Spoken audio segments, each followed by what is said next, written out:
time launch for our launch. And so I think one thing you underestimate is how much it lights up the night sky. Yes. We were able to watch it all the way through that trajectory. We were able to see the boosters separate and everything. So it was just an incredible view. It's amazing how much you get to see of the flight path when it's at night and sliding up the sky. Yeah, and I don't know if you noticed this, but we see the moon here, and the trajectory of the rocket looked like it was flying towards me. You know what I mean? I was like, oh my God, that's so poetic. It's so beautiful. I'm so glad we launched today. Yeah. Wow. Congratulations to the team. It's incredible. We're going to head over to Daryl, who was at the launch team. Daryl, you got to count us down through that, through liftoff. I mean, how was that being in the launch control center with them? Well, Megan, it was something else. I got to tell you, you're looking live inside the firing room where Charlie Blackwell-Thompson is about to address her team after a whole lot of hard work and preparation to get to this moment. Let's stand by and listen to her now. Comm check. But you can't hear it in the room. Can you guys hear me? No. Hey, Jeremy, can you see if you could turn something on the answer the microphone? The press site can hear me, but the room can't. The room can't. You can hear me? Because the guys...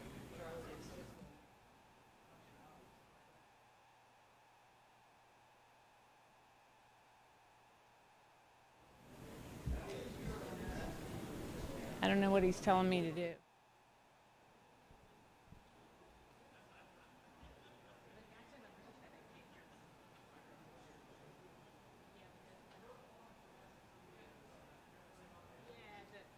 My team can't hear me, so somehow the team can't hear me with the mic, so I don't.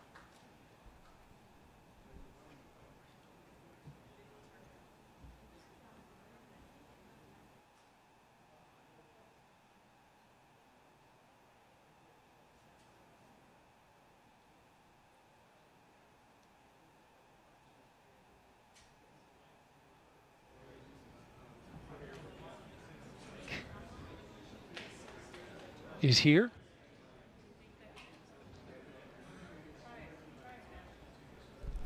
Can you guys hear me? Oh, there we go. Is he ready for me?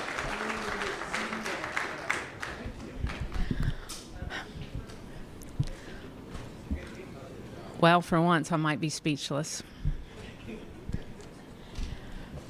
So you guys know I have talked a lot about appreciating the moment that you're in, and we have worked hard as a team. You guys have worked hard as a team for this moment. This is your moment.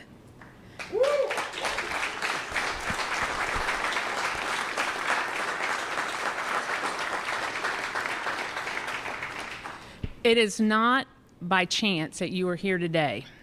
So I want you to look around at this team and know that you have earned it. You have earned your place in the room. You have earned this moment. You have earned your place in history. You were part of a first. Doesn't come along very often. Once in a career, maybe. But we are all part of something incredibly special, the first launch of Artemis.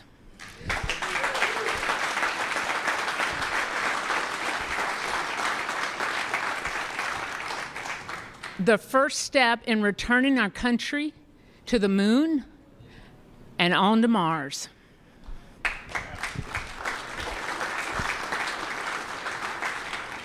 What you have done today will inspire generations to come. So thank you. Thank you for your resilience. You know, I said at the pre-test briefing, the harder the climb, the better the view. We showed the Space Coast tonight. What a beautiful view it is. So congratulations.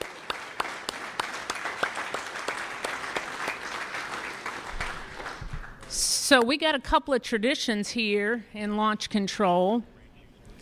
And the first one is when you're in the position for the first time, you get a tie cutting. And so I have my launch director scissors. And I'm going to get my tie cut by a couple of legends that are here. And then anyone who wants their tie cut will be making the rounds in the firing room. You got your console chiefs. If they want to do it, that's fine. If you want me to do it, you might have to wait a little while, but I'll stay all night if I have to. It'll be my pleasure to cut ties. So I'm going to take care of mine, and then I have one other presentation that I want to make this evening.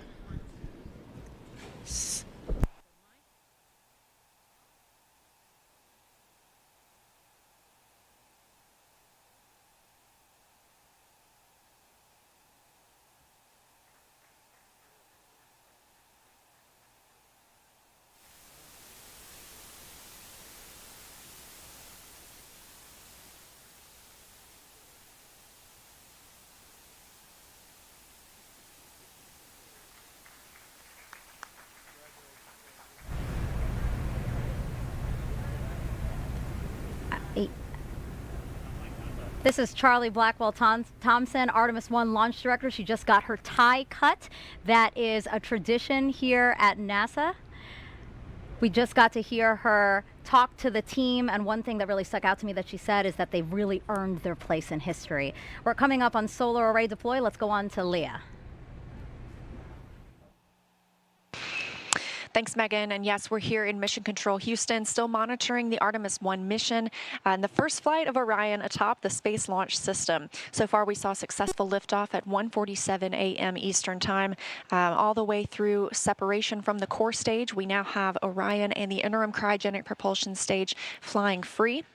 And we've just heard that we have initiated solar array deploy. So we are turning our focus to that. The spacecraft was running on battery power, but stretching these wings will allow it to stop relying on those batteries and significantly extend the time it can stay in space. So solar array deploy takes about 12 minutes. We have 4 solar arrays that we need to deploy and latch. These will provide power to the spacecraft on its journey to distant retrograde orbit and all the way back to Earth. Once these are properly configured, again, Orion will no longer need to rely solely on battery power. And we expect this to be done about 30 minutes after liftoff. Right now, we're 19 minutes since liftoff today. Orion is now traveling 17,175 miles per hour. We're continuing to hear good calls here in Mission Control Houston from the flight controllers monitoring the mission. A little bit about these solar arrays as we wait. Again, we heard the call that the deploy has been initiated. We'll hear a little bit more about that once they start to unfold. These 4 solar arrays generate 11 kilowatts of power, which is enough electricity to power 2 3-bedroom houses, and they have a wingspan of 63 feet. Just one of these 6.5 by 6.5 foot panels has 1,250 solar cells. So you're looking at a total of 15,000 solar cells. Now, we just heard the call that all 4 solar arrays have been released. So we initially heard the initiation call. That command had been sent. Now those 4 solar arrays are released. Again, this is about a 12-minute process. These solar arrays will deploy straight, and you're getting a live view right now. This is really exciting. They'll eventually be swept back against the vehicle prior to translunar injection burn to prevent any loads from breaking or damaging the arrays. And on the end of each solar array is a camera that will capture imagery for us throughout the mission, along with a few other cameras placed outside and inside the spacecraft to help us monitor and perform various other inspections.